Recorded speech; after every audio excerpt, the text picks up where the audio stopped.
Just as a body, though one, has many parts, but all its many parts form one body, so it is with Christ.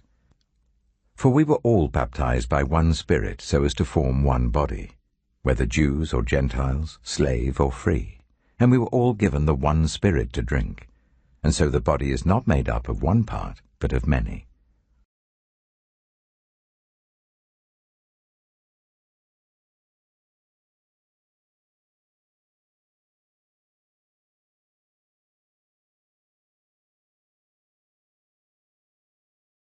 Now, if the foot should say, "Because I'm not a hand, I do not belong to the body," it would not for that reason stop being part of the body. And if the ear should say, "Because I'm not an eye, I do not belong to the body," it would not for that reason stop being part of the body.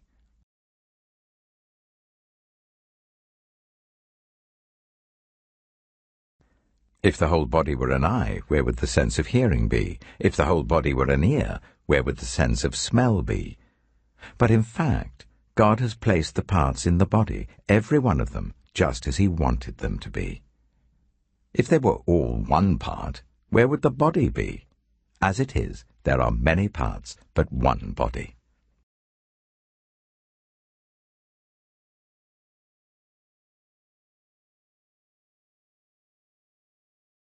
The eye cannot say to the hand, "I don't need you," and the head cannot say to the feet, "I don't need you." On the contrary, those parts of the body that seem to be weaker are indispensable, and the parts that we think are less honourable we treat with special honour, and the parts that are unpresentable are treated with special modesty, while our presentable parts need no special treatment. But God has put the body together, giving greater honour to the parts that lacked it, so that there should be no division in the body, but that its parts should have equal concern for each other.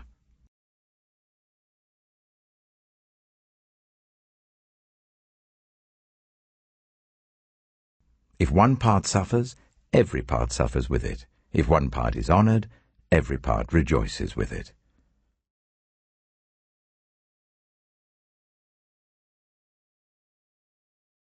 There's two things I want to do this morning. The first is just to remind us about what CSW does and why, and I'll be brief because, you've supported CSW for so many years. Many of you do know, but there are perhaps one or two who don't know, and so I'll just go over that and I'll be brief.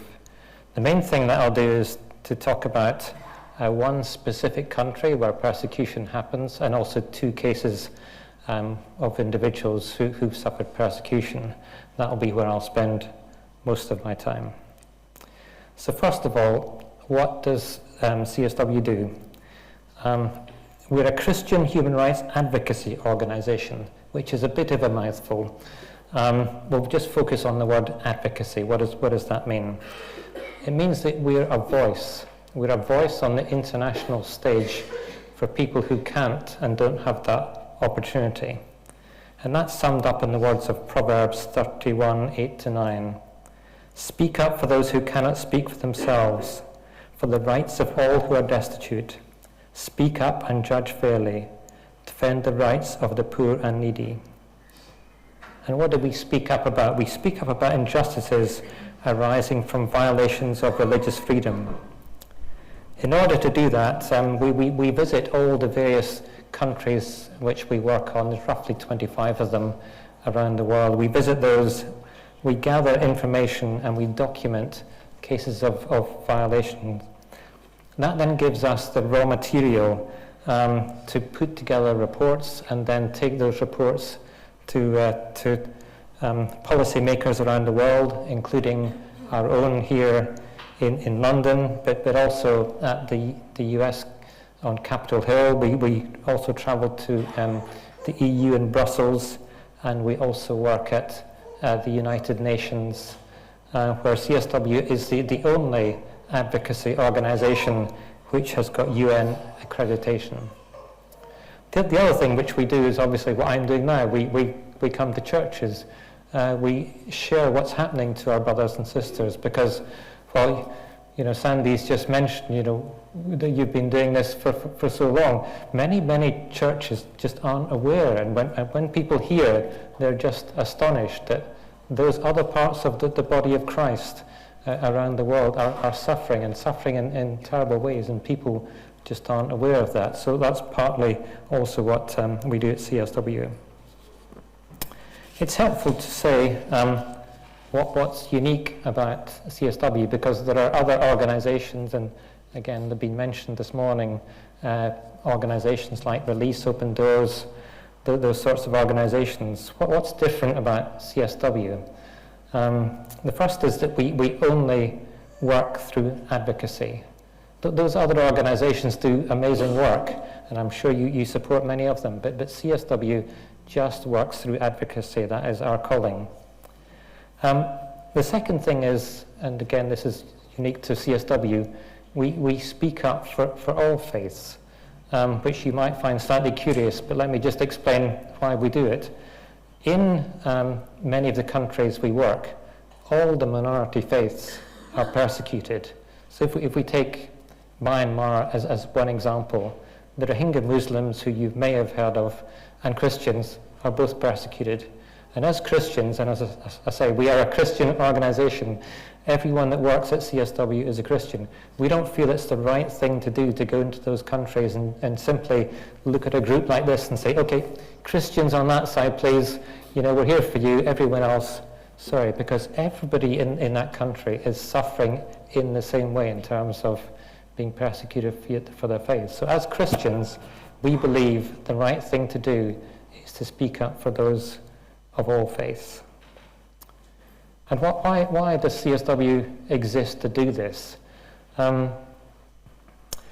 It's not because we face persecution in this country. There are sometimes when we hear stories about, perhaps someone who isn't able to wear their cross at work, let's say. And while that is terrible, that doesn't quite fit the definition of persecution which we would use, which is people who are being regularly imprisoned and their livelihoods affected just because of their faith. And the other reason is just simply the scale of what is happening. This isn't just, one or two people here or there. This affects millions of people around the world. Just very briefly on statistics, 316 million people, Christians, live in countries where there is a significant persecution and they face daily threats to their lives, livelihoods and freedom. 316 million. And just last year, 5,000 Christians were murdered simply because of their faith.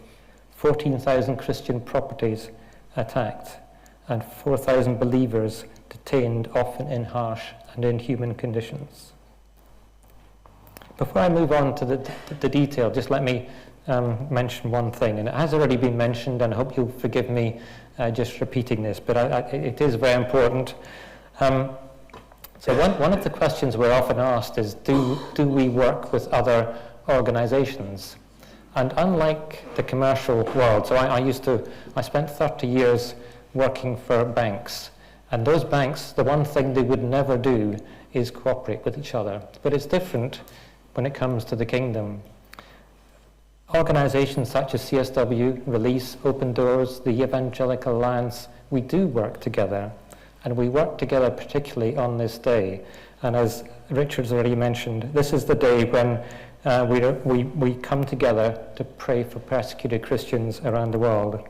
And this evening, as you saw from the slide, there is a free online event.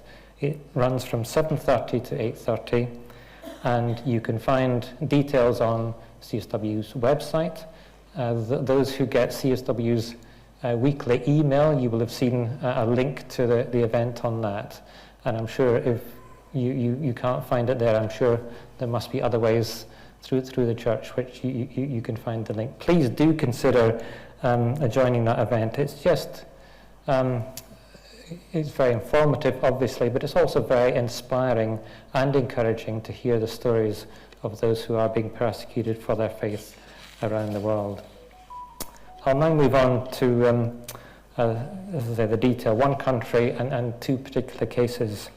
And through that, I'll just explain a little bit more about what CSW does, but I hope I will also help us to see some ways which we can respond to those words which Richard read for us.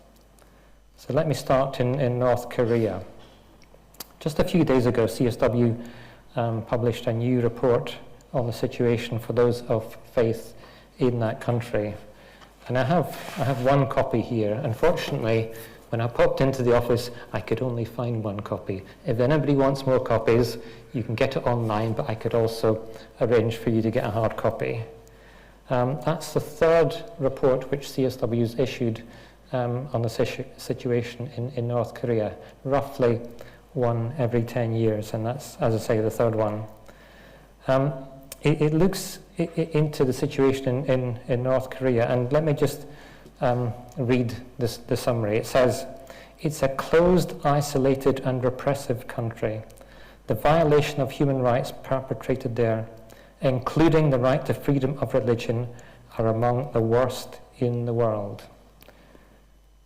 Individuals caught or suspected of religious affiliation face harsh punishment, including in the North Korea's brutal political prison system. They face torture. They face even execution. North Koreans who manage to escape from the country are vulnerable to harassment, trafficking, and forced repatriation, particularly by China. And those who are repatriated face perhaps some of the harshest punishment." I went to the launch of this report. It was first launched in Seoul in South Korea just over a month ago, but it was launched in our own parliament here just a matter of days ago. And I went along to the launch there. And I should say, I mean, we're all welcome to go along. If you've not done it before, do consider going along. Once you're inside the Palace of Westminster, you can pretty much walk around anywhere you want. But yeah, I would encourage you to go if you can. You'll find invites to these things coming out from CSW. But let me just touch on 2 points, just very briefly. The first is that the MPs and peers who were there that night made it very clear that they were there because you and I had asked them to be there. If you write to your MP, and enough of us write to our MPs, they will come along to these things. So please consider doing that. Use your voice. And as I say, once you're there, I mean, I find it very instructive and just a great place to be. The second is that during the Q&A, there was a very interesting question. I'll just share it now. I think I'm allowed to share this. One MP was asked, practically, what can we all do? Because sometimes when we hear about these things, we perhaps think there is nothing we can do. But he was asked, what is one thing that we can do? And his answer was, stop buying goods from China. And he said that he personally, if he orders something from Amazon, he says, so where is it made? And Amazon are not very helpful about telling him where it's made. But if he can find out where it's made and it's made in China, he won't buy it. And why might he do that? He will do it because the Chinese government perhaps only will respond to commercial pressure. That's the only thing that in this day and age makes any difference to China. And as I mentioned, China is one of the countries, and probably they repatriate the highest number of North Koreans, but they are repatriating people effectively, almost sentencing, I can't even say it this morning, sentencing them to death just by sending them back to into North Korea. He did, though, this MP, to be fair to him, he acknowledged that meant there would be a personal cost to us. I mean, if you can't buy it from Amazon, I guess you're either not going to buy something or you're going to buy it from somewhere else, and somewhere else, I suspect these days, will cost us more. He said, and he acknowledged, that there will be a personal cost. But he did also reference a previous time when bearing that personal cost had worked. And I accept this is a little while ago now, but it goes back to this time when this country was trying to abolish slavery. And one of the things that happened was people personally boycotted buying sugar. And that was the way that they could, take a personal step and at personal cost play a part in eradicating slavery. So there are just two practical ideas and examples of how we can stand in solidarity alongside our brothers and sisters. So moving on now from North Korea, I just want us to go to Cuba and to Pastor Lorenzo and his family. For many years, he led a church there. However, like many church leaders on the island, he was constantly harassed by the government. And it's perhaps helpful just to say at this point that the Cuban authorities, like the Chinese authorities and many other governments in the countries where we work, try and control the church. They fear the church. They try and control it. And those churches which concede control to the authorities are expected to act in certain ways. So if we were in China this morning, I wouldn't be here telling you what I want to tell you. I'd be standing here telling you what the Chinese government wanted you to hear. Just one thing. The other thing, just in passing, is there would also be cameras here, and those cameras would be looking at you, and the Chinese government would be checking who was here this morning. And if they didn't want you to be here, someone would come knocking on your door at some point. That's the reality of being a Christian in China.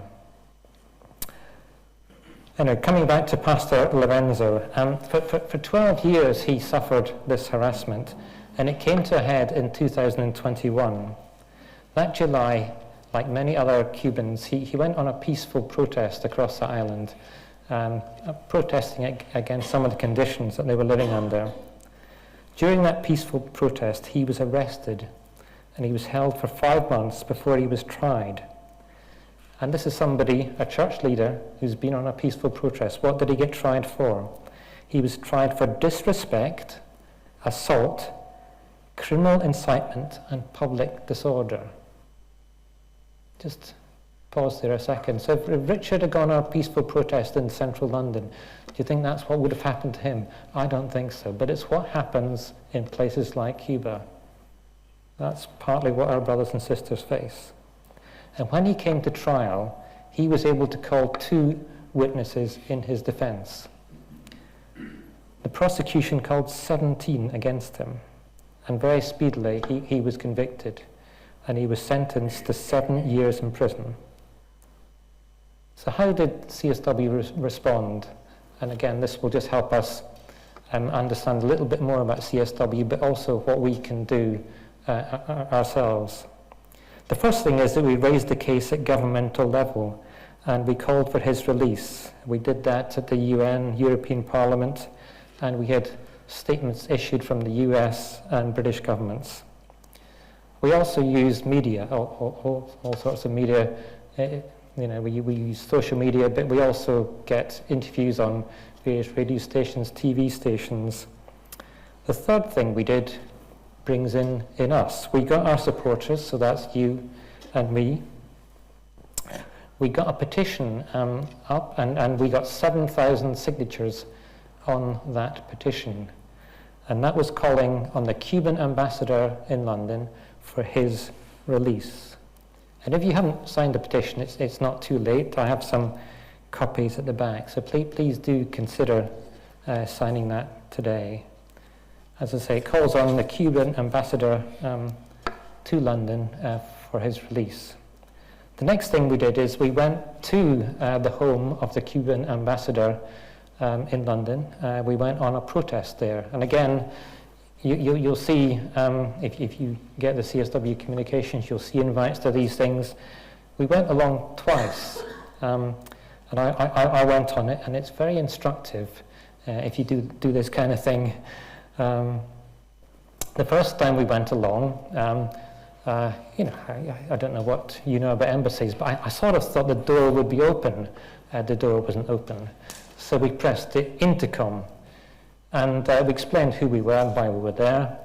And the first thing they say is, "We've called the police," which, I mean, is an interesting response, if nothing else.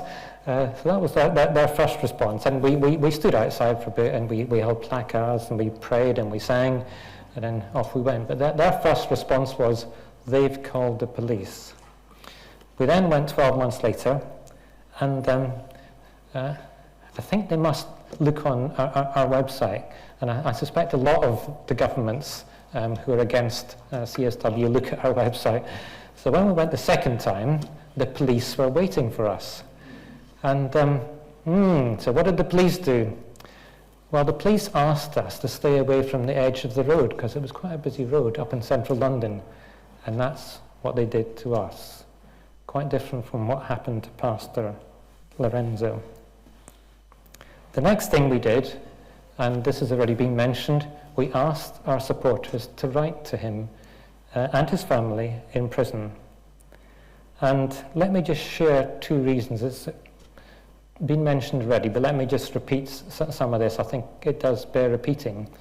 Why should we write to these people? The first thing is that when the authorities see those cards coming in, they are aware that the world is watching.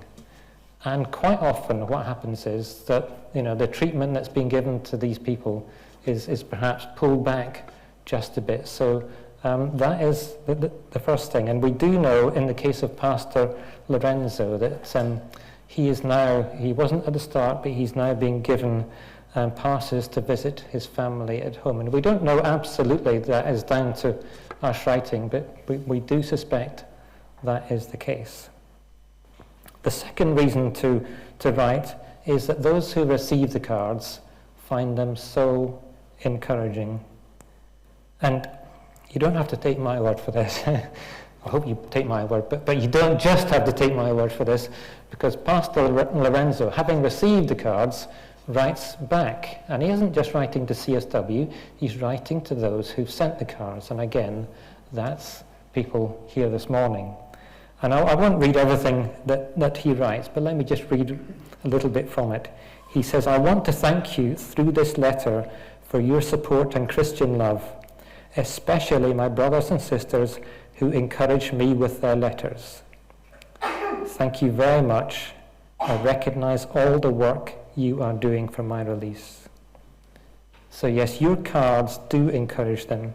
It gives them strength. It lets them know that they are part of this worldwide body, which we heard in the reading. So please do consider doing it. Please do, yes. Please do join Sandy later as she asks you to sign those. And sometimes we get very much focused as CSW just on that person in prison. But we mustn't forget as well that those people very often have a family, and that family is also impacted by what's happening. And the letters that we write are often to the families as well. And just so you're aware, Pastor Lorenzo's wife, the impact on her was she lost her job. As soon as her employer realized what had happened to her husband, she lost her job. One of their children, son David, was harassed and arrested as well. And because the letters went off to the family, they also wrote back. And David recently also wrote to us. And let me just share something from that letter. "This time with my father in prison has been a very tough process for me and my family. I had to be strong, help my mum and sister, and together we had to rise up and support my father who is in jail." He then goes on to say, "This is a beautiful opportunity to publicly thank brothers and sisters in the faith who have been sending us mail during this time.